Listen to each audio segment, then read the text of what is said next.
શ્રી પરમાત્મને નમઃ. શ્રીમદ ભગવદ્ ગીતા અધ્યાય 14 ગુણત્રય વિભાગ યોગ. આજે શ્લોક ક્રમાંક 19. 15મા શ્લોકથી 18મા શ્લોક સુધી પ્રકૃતિના કાર્યો ગુણોનો પરિચય આપીને હવે ભગવાન આગળના 2 શ્લોકમાં પોતાને 3 ગુણોથી અતીત હોવાનો અનુભવ કરવાનું વર્ણન કરે છે. પરમાત્માને જે તત્વથી જાણે છે તેનું વર્ણન અહીં કરે છે ભગવાન. તો ચાલો આપણે શ્લોકના માધ્યમથી જોઈએ.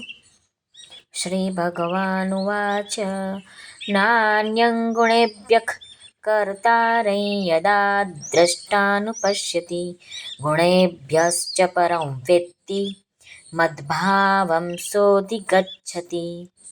શ્રી ભગવાન અર્જુનને કહે છે, જે કાળે સાક્ષીરૂપ રહેલો દ્રષ્ટા એટલે કે સમષ્ટિ ચેતનામાં એકાત્મ ભાવે સ્થિત સાક્ષી પુરુષ 3 ગુણો સિવાય બીજા કોઈને કર્તા રૂપે નથી જોતો અને 3 ગુણોથી સાવ પર એવા સચ્ચિદાનંદ ઘન સ્વરૂપ મુજ પરમાત્માને તત્વથી જાણે છે, એ વખતે એ મારા સ્વરૂપને પામે છે.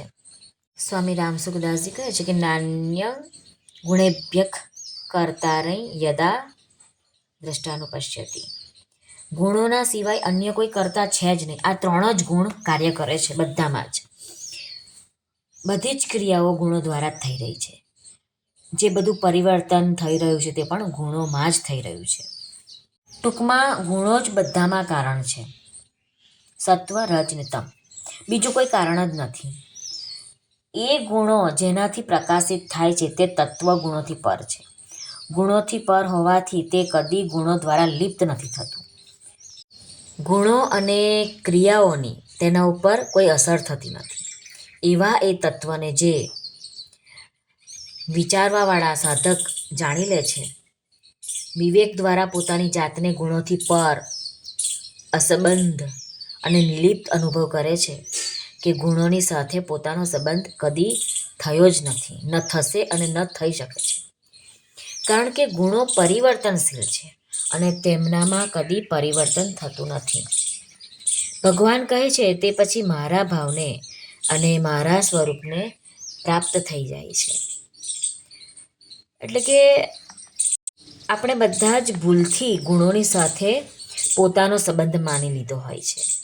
તે માન્યતા દૂર થઈ જાય અને ભગવાન સાથે તેમનો જે સ્વતઃસિદ્ધ સંબંધ થઈ જાય, તે જેમ છે તેમ રહી જાય છે.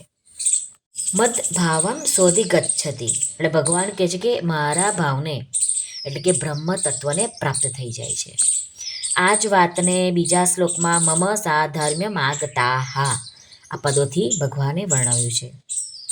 વિવેકી સાધક ગુણો સિવાય બીજા કોઈને કરતા જોતો નથી અને પોતાને ગુણોથી, ક્રિયાથી અને પદાર્થથી અસંગ અનુભવે છે. અને આવો અનુભવ થતાં જ તે યોગારૂઢ બની જાય છે.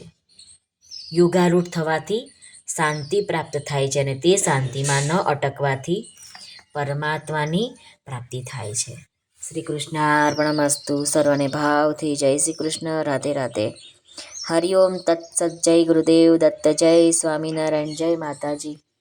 નમઃ પાર્વતે પતે. હર હર મહાદેવ. હર સિદ્ધેશ્વર મહાદેવની જય. આજના આનંદની જય. સર્વનું કલ્યાણ થાઓ, સર્વનું કલ્યાણ થાઓ, સર્વનું કલ્યાણ થાઓ. જો આપને આ વિડીયો પસંદ આવતા હોય તો આ ચેનલ ધાર્મિકને લાઇક, શેર અને સબસ્ક્રાઈબ જરૂરથી કરશો, જેથી આવનારા દરરોજના શ્લોકો તમારા સુધી તરત પહોંચી શકે. આપ સર્વનો ખૂબ ખૂબ ધન્યવાદ. આભાર.